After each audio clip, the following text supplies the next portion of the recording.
Assalamualaikum warahmatullahi wabarakatuh. Waalaikumsalam warahmatullahi wabarakatuh. Apa hukumnya melipat atau menggulung baju atau celana di dalam sholat? Syukron, afwan. Jadi sekarang masalahnya orang muslim laki-laki itu dianjurkan meninggikan pakaiannya, baik itu sarung atau celana atau jubah atau yang lainnya, itu di atas mata kaki. Ya, boleh pas mata kaki tapi jangan sampai menutup. Ya, pas mata kaki tapi jangan sampai menutup. Nah sekarang kalau celananya menutup mata kaki pas waktu sholat, kalau dia tidak gulung berarti dia sholat dalam keadaan dimurka oleh Allah, kan gitu. Dia gulung, ada larangan melipat pakaian ketika sholat, sama-sama dilarang gitu loh. Sekali lagi, kalau dia sedang melabuhkan pakaiannya, laki-laki ya, datang waktu sholat celananya panjang, ya. Kalau dia biarkan berarti dia sholat dalam keadaan isbal, ini dimurka oleh Allah. Dalam hadis ma'as falal ka'baini fa finnar, yang melabuhkan kainnya di bawah mata kaki maka dia diancam masuk neraka, ya.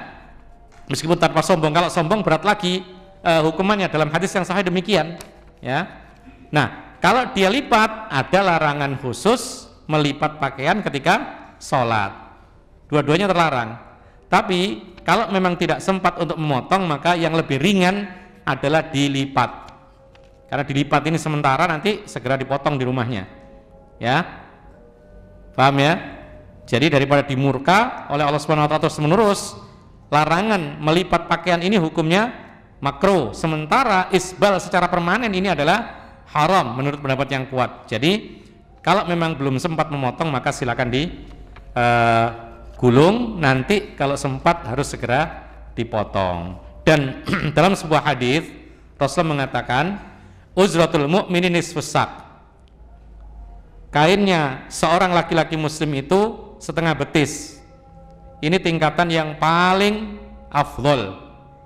Kalau mau silakan, tidak masalah. Antum memakai kain setengah betis pas, jadi agak tinggi gitu.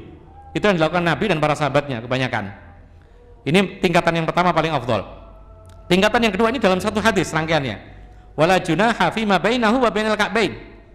Boleh-boleh saja menurunkan kainnya seorang laki-laki itu antara setengah betis sampai mata kaki. Jadi kalau ini kaki, ini setengah betis, ya, diturunkan sampai mata kaki, boleh, jangan sampai nutup. Ini tingkatan yang kedua, martabatul jawaz.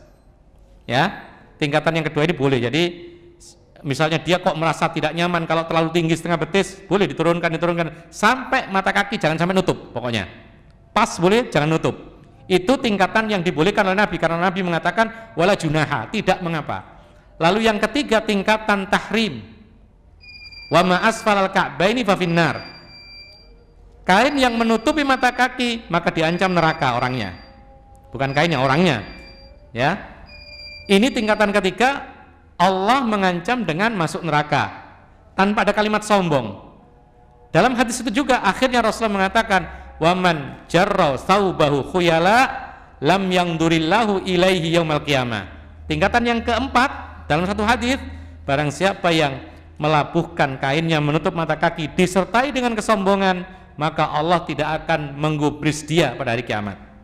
Nah kalau empat tingkatan seperti ini dibeda-bedakan dalam satu hadis, tidak mungkin dikatakan oh yang haram hanya yang sombong saja, karena ada tingkatnya sendiri. Ada yang pertama paling bagus tadi, yang kedua boleh, yang kedua diancam neraka, yang ketiga murka Allah lebih besar karena Allah tidak menggubris dirinya. Allahu a'lam.